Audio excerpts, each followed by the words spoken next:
ఓం శాంతి 13/8/2026 సాకార ఈశ్వరీయ మధుర మహావాక్యాలు. మధురమైన పిల్లలారా, మీ అదృష్టాన్ని మేల్కొల్పేందుకు తండ్రి వచ్చారు. పావనమైతేనే అదృష్టం మేల్కొంటుంది. ప్రశ్న: అదృష్టము మేల్కొన్న పిల్లల గుర్తులేవి? జవాబు: అదృష్టం మేల్కొన్న పిల్లలు సుఖమునిచ్చే దేవతలుగా ఉంటారు. అనంతమైన తండ్రి నుండి సుఖ వారసత్వం తీసుకొని అందరికీ సుఖమునిస్తారు. ఎప్పుడు ఎవ్వరికీ దుఃఖం ఇవ్వరు. వీరు వ్యాసుడి పిల్లలైన సత్యసత్యమైన సుఖదేవులు. 2. వీరు 5 వికారాలను సన్యసించిన సత్యసత్యమైన రాజయోగులు, రాజర్షులు అని పిలువబడతారు. 3. వీరి స్థితి ఏకరసంగా ఉంటుంది. వీరికి ఎప్పుడు ఏ విషయంలోనూ దుఃఖము రాదు. వీరినే మోహజీతులు అని అంటారు. పాట: అదృష్టాన్ని మేల్కొల్పుకొని వచ్చాను. ఓం శాంతి. పాటలోని ఒక్క చరణం విన్న మధురమైన పిల్లలు రోమాంచితం అవ్వాలి, అనగా ఒళ్ళు పులకరించిపోవాలి. పాట ఏమో సాధారణమైనదే, కానీ దీని సారం ఇతరులెవ్వరికీ తెలియదు. తండ్రి స్వయంగా వచ్చి అన్ని పాటల, అన్ని శాస్త్రాల నిజమైన అర్థాన్ని తెలుపుతూ ఉన్నారు. కలియుగంలో అందరి అదృష్టం నిద్రపోయింది అని కూడా మధురమైన పిల్లలకు తెలుసు. సత్యుగంలో అదృష్టం మేల్కొని ఉంటుంది. నిద్రించిన భాగ్యాన్ని మేల్కొల్పేవారు, మతమునిచ్చువారు లేక భాగ్యాన్ని తయారు చేయువారు ఒక్క తండ్రి మాత్రమే. వారే కూర్చొని పిల్లల భాగ్యాన్ని మేల్కొల్పుతారు. పిల్లలు జన్మిస్తూనే వారి భాగ్యం మేల్కొంటుంది. ఎలాగైతే పుత్రుడు జన్మిస్తూనే నేను వారసుడను అని అతడికి తెలుస్తుందో, అలాగే ఇది అనంతమైన విషయం.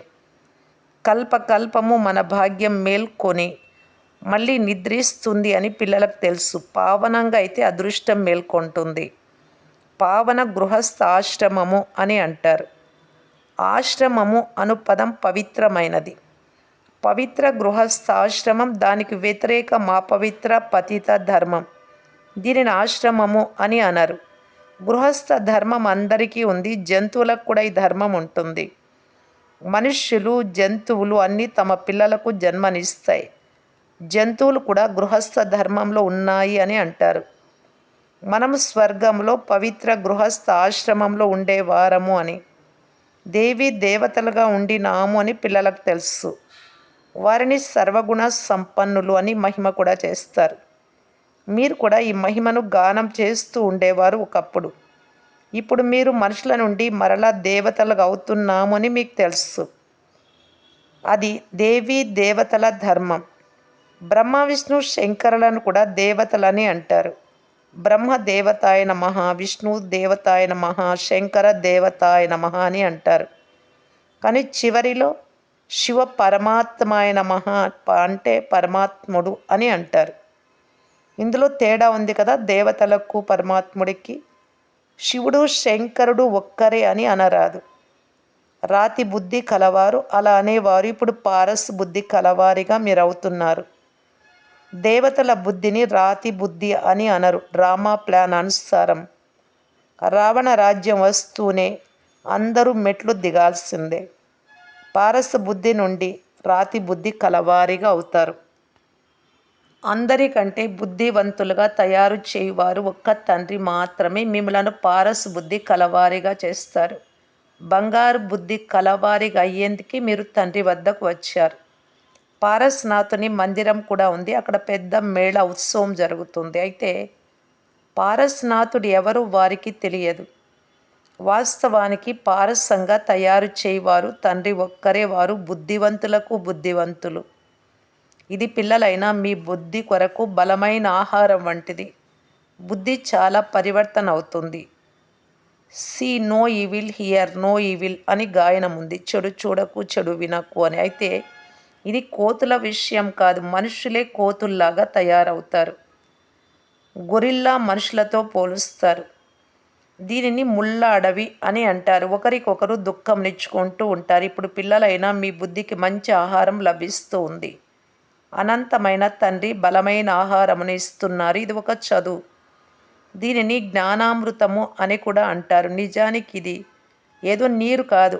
ఈ రోజులలో అన్నింటినీ అమృతము అంటారు. గంగా జలాన్ని కూడా అమృతము అని అంటారు. దేవతల పాదాలు నీటితో కడిగి త్రాగుతారు.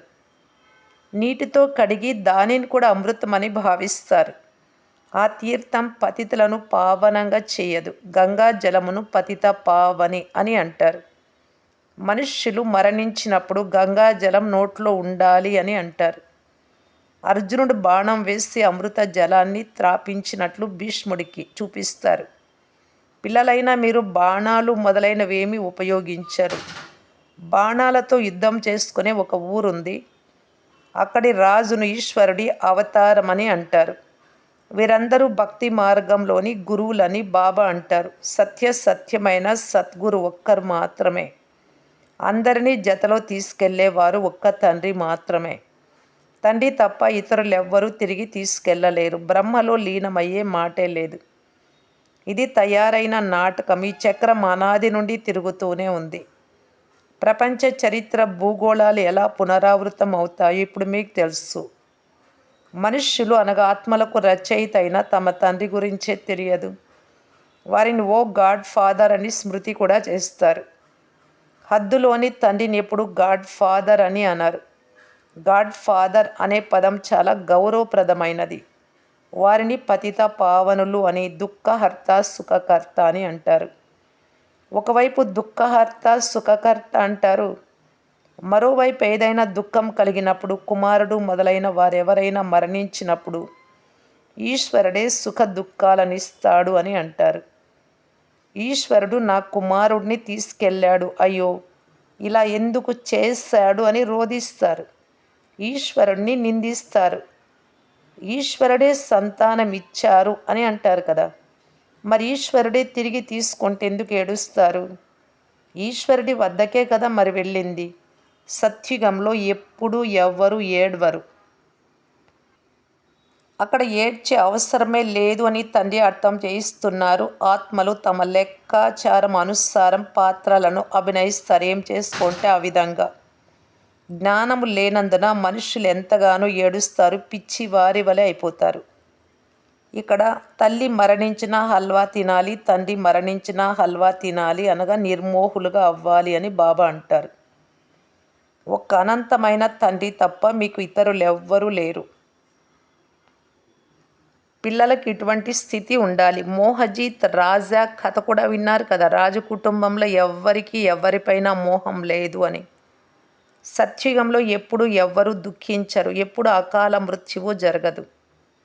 మనము కాలుడిపైన విజయం పొందుతాము అని పిల్లలైనా మీకు తెలుసు. తండ్రిని మహాకాలుడు అని కూడా అంటారు. వారు మృత్యువుకే మృత్యువు. మీరు కాలుడిపై విజయం పొందాలి అనగా మిమ్ములనెప్పుడు కాలుడు కబళించజాలడు. మృత్యువు ఆత్మను కానీ శరీరాన్ని కానీ కబళించలేదు. ఆత్మ ఒక శరీరం వదిలి మరొకటి తీసుకుంటుంది. దీనినే మృత్యువు కబళించింది అని అంటారు. అంతేకాని మృత్యు అనేది ఏ వస్తువు కాదు. మనుష్యులు అచ్యుతం, కేశవం, రామనారాయణం ఇలాగ మహిమ చేస్తూ ఉంటారు. కానీ ఏమాత్రం అర్థం చేసుకోరు. ఈ 5 వికారాలు మీ బుద్ధిని నాశనం చేస్తాయి అని తండ్రి అర్థం చేయిస్తారు. ఈ సమయంలో ఎవ్వరికీ తండ్రిని గురించి తెలియదు. అందుకే దీనిని అనాథల ప్రపంచమని అంటారు. పరస్పరం కొట్లాడుకుంటూ జగడాలాడుకుంటూ ఉంటారు. ఈ ప్రపంచమంతా తండ్రి ఇల్లే కదా. తండ్రి ప్రపంచంలోని పిల్లలందరినీ పతితుల నుండి పావనంగా చేసేందుకు వచ్చారు. అర్ధకల్పం పవిత్ర ప్రపంచం ఉండేది కదా. రాజు రాముడే, ప్రజలు రాములే అని పాడుతారు. అటువంటి చోట అధర్మం ఎలా ఉంటుంది? అక్కడ పులి, మేక కలిసి నీరు త్రాగేవి అని చెప్తారు. అటువంటి చోట రావణుడు మొదలైన వారు ఎలా వస్తారు? ఏమీ అర్థం చేసుకోరు. విదేశీయులు ఇటువంటి మాటలు విని హేళన చేస్తారు. తండ్రి వచ్చి జ్ఞానం ఇస్తారు. ఇది పతిత ప్రపంచం. ప్రేరణతో పతితులను పావనంగా చేయగలరా? పతిత పావన రండి అని పిలుస్తారు కనుక వారు భారతదేశంలోనే వచ్చారు. ఇప్పుడు కూడా జ్ఞానసాగరుడనైన నేను మిమ్మలను మాస్టర్ జ్ఞానసాగరులుగా తయారు చేసేందుకు వచ్చాను అని చెప్తున్నారు. తండ్రినే సత్యమైన వ్యాసుడు అని అంటారు కనుక వారు వ్యాస దేవులు. వారి పిల్లలైన మీరు సుఖదేవులు. ఇప్పుడు మీరు సుఖమునిచ్చే దేవతలుగా అవుతారు. సుఖ వారసత్వమును వ్యాసుడైన శివాచార్యుల ద్వారా తీసుకుంటూ ఉన్నారు. మీరు వ్యాసుడి పిల్లలైతే మనుషులు తికమక పడకుండా మీరంతా శివుడి పిల్లలు అని అనడం జరుగుతుంది. తండ్రి అసలు పేరు శివుడు. ఆత్మను తెలుసుకోవచ్చు, పరమాత్మను కూడా తెలుసుకోవచ్చు. వారే వచ్చి పతితుల నుండి పావనంగయ్యే దారి తెలుపుతారు. నేను ఆత్మలైన మీ తండ్రిని అని అంటారు. అంగుష్ట ఆకారము అని అంటారు. అంత పెద్ద ఆకారము బ్రుకుటి మధ్యలో ఉండడానికి వీలు లేదు. తండ్రి చాలా సూక్ష్మమైన వారు. డాక్టర్లు కూడా ఆత్మను చూసేందుకు చాలా శ్రమ పడుతున్నారు, కానీ ఆత్మను చూడలేరు. ఆత్మను అనుభవం చేసుకోగలరు. మీరు ఆత్మను తెలుసుకున్నారా అని ఇప్పుడు తండ్రి అడుగుతూ ఉన్నారు. ఇంత చిన్న ఆత్మలో అవినాశి పాత్ర ఫిక్స్ అయి ఉంది. ఒక రికార్డు వలె పాత్ర అంతా ఆత్మలో రికార్డ్ చేయబడి ఉంది. ఇంతకుముందు మీరు దేహ అభిమానులుగా ఉండేవారు, ఇప్పుడు ఆత్మ అభిమానులుగా అయ్యారు. మన ఆత్మలు 84 జన్మలు ఎలా తీసుకుంటూ ఉంటాయో మీకు తెలుసు. జన్మలకు అంతం లేదు. కొంతమంది డ్రామా ఎప్పుడు ప్రారంభమైంది అని అడుగుతారు, కానీ ఇది అనాది డ్రామా, ఎప్పుడూ నాశనం అవ్వదు. దీనిని తయారు చేయబడిన అవినాశి ప్రపంచ నాటకం అని అంటారు. ప్రపంచం గురించి కూడా మీకు తెలుసు. ఎలాగైతే చదువు రాని పిల్లలకు చదువు చెప్తారో అలా పిల్లలైన మిమ్మలను తండ్రి చదివిస్తూ ఉన్నారు. ఆత్మయే శరీరం ద్వారా చదువుకుంటుంది. ఇది రాతి బుద్ధి కలవారికి మంచి ఆహారం. బుద్ధికి జ్ఞానం లభిస్తుంది. పిల్లలైన మీ కొరకే బాబా చిత్రాలు తయారు చేయించారు. వీటిని అర్థం చేసుకోవడం చాలా సులభం. త్రిమూర్తి అనగా బ్రహ్మ, విష్ణు, శంకరులు. కానీ బ్రహ్మను త్రిమూర్తి అని ఎందుకు అంటారు? దేవదేవ, మహాదేవ అని అంటారు, కానీ అర్థం తెలియదు. ఇప్పుడు బ్రహ్మను ప్రజాపిత అన్నప్పుడు సూక్ష్మవతనంలో బ్రహ్మ ఎలా ఉంటాడు? మనుషుల మధ్యలోనే కదా ప్రజలు ఉండేది. ఇక్కడ అంటే ప్రజాపిత ఇక్కడే ఉంటారు. సూక్ష్మవతనంలో సూక్ష్మ దేవతలు ఎలా ఉండగలరు? ప్రజాపిత బ్రహ్మ ఎక్కడ ఉండాలి? ఇక్కడే ఉండాలి కదా. అంటే అక్కడ సూక్ష్మ దేవతలు అంటే బాబా ఫరిస్త్ అయిన తర్వాత ఉన్నారు, కానీ వాస్తవానికి బ్రహ్మ ఇక్కడి వారే కదా. ప్రజాపిత అంటే ప్రజలందరికీ తండ్రి అని. ఈ విషయాలు ఏ శాస్త్రంలోనూ లేవు. తండ్రి చెప్తున్నారు, నేను ఈ శరీరంలో ప్రవేశించి ఇతడి ద్వారా మీకు అర్థం చేయిస్తూ ఉన్నాను. బ్రహ్మను నా రథంగా చేసుకున్నాను. ఇతని అనేక జన్మల అంతిమ జన్మలో నేను వస్తాను. బ్రహ్మ కూడా 5 వికారాలను సన్యసించాడు, అంటే వదిలిపెట్టాడు. సన్యసించిన వారిని యోగులు, ఋషులు అని అంటారు. ఇప్పుడు మీరు రాజర్షులు.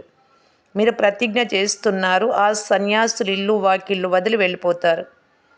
ఇక్కడ మీరు స్త్రీ పురుషులు కలిసే ఉంటారు. మేము ఇప్పుడు వికారాలకు వశం కాము అని అంటారు.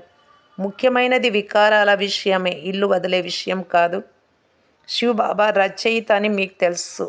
వారు నూతన రచనను రచిస్తారు. వారు బీజ రూపులు. సత్ చిత్ ఆనంద సాగరులు, జ్ఞాన సాగరులు. స్థాపన, పాలన, వినాశనం ఎలా చేస్తారో తండ్రికి మాత్రమే తెలుసు. ఈ విషయాలు మనుషులకు తెలియవు. ఇప్పుడు మీరు ఈ విషయాలన్నీ తెలుసుకున్నారు కనుక అందరికీ అర్థం చేయించగలరు. మంచిది. మధురాతి మధురమైన అపురూపమైన పిల్లలకు మాతాపిత బాప్దాదాల ప్రియ స్మృతులు మరియు గుడ్ మార్నింగ్. ఆత్మిక పిల్లలకు ఆత్మిక తండ్రి నమస్తే. ధారణ కొరకు ముఖ్య సారము. ఫస్ట్ పాయింట్, ప్రతి ఆత్మ లెక్కాచారం ఎవరిది వారిదే కనుక ఎవరైనా శరీరాన్ని వదిలితే ఏడవరాదు. పూర్తి నిర్మోహులుగా అవ్వాలి, ఒక్క అనంతమైన తండ్రి తప్ప. మాకు ఇతరులెవ్వరూ లేరు అని బుద్ధిలో ఉండాలి. సెకండ్ పాయింట్, బుద్ధిని పాడు చేసే పంచవికారాలను త్యాగం చేయాలి. సుఖమునిచ్చే దేవతలై అందరికీ సుఖమునివ్వాలి, ఎవ్వరికి దుఃఖం ఇవ్వరాదు. వరదానం, సదా మర్యాదల రేఖకు లోపల ఉండేందుకు కేర్ అంటే జాగ్రత్త తీసుకునే మర్యాద పురుషోత్తం భవ. ఏ పిల్లలైతే స్వయాన్ని ఒకే తండ్రి అనగా రాముడికి సత్యమైన సీతగా భావించి సదా మర్యాదలు అనే రేఖల లోపల ఉంటారో అనగా ఈ కేర్ తీసుకుంటారు, వారు స్వతహాగా కేర్ఫుల్ నుండి చీర్ఫుల్గా హర్షితంగా అవుతారు. కనుక ఉదయం నుండి రాత్రి వరకు ఏ ఏ మర్యాదలు శ్రీమతం తండ్రి నుండి లభించిందో వాటి స్పష్టమైన జ్ఞానాన్ని బుద్ధిలో ఉంచుకొని స్వయాన్ని సత్యమైన సీతగా భావించి మర్యాదల రేఖకు లోపల ఉండండి. అప్పుడు మర్యాద పురుషోత్తములు అని అంటారు. స్లోగన్: సేవ యొక్క అతిలోకి వెళ్ళకండి, సేవ మరియు స్వపురుషార్థముల బ్యాలెన్స్ ఉంచుకోండి. అవ్యక్త సూచన: అపవిత్రత యొక్క బీజాన్ని కూడా సమాప్తం చేసి సంపూర్ణ స్వచ్ఛంగా పవిత్రంగా అవ్వటానికి బాప్దాదా తెలియజేస్తున్నారు. సంపూర్ణ పవిత్రత అనగా మనస్సులో కూడా ఏ ఒక్క వికారం యొక్క అంశం కూడా ఉండరాదు. జ్ఞానము, గుణాలు మరియు సర్వశక్తుల యొక్క ప్రాప్తిలో సదా సంపన్నంగా అనగా సర్వప్రాప్తుల లైట్ యొక్క కిరీటం స్పష్టంగా కనిపించాలి. స్వయాన్ని సదా లైట్ ఆత్మిక రూపంలో అనుభవం చేసుకోవాలి. కర్మలో కూడా స్వయాన్ని లైట్గా అంటే తేలికగా అనుభవం చేయాలి. మాతేశ్వరి గారి అమూల్యమైన మహావాక్యాలు. అఖండ జ్యోతి తత్వం సైలెన్స్ ప్రపంచం. ఈ సాకార ప్రపంచం ఆట మైదానం. ఆత్మల నివాస స్థానం అఖండ జ్యోతి మహాతత్వం పైన ఉండేది. అక్కడ ఆత్మ ఈ శరీరంతో పాత్ర చేయడం నుండి ముక్తంగా ఉంటుంది, అనగా సుఖ దుఃఖాల నుండి భిన్నమైన స్థితిలో ఉంటుంది. దాన్ని సైలెన్స్ ప్రపంచమని అంటారు.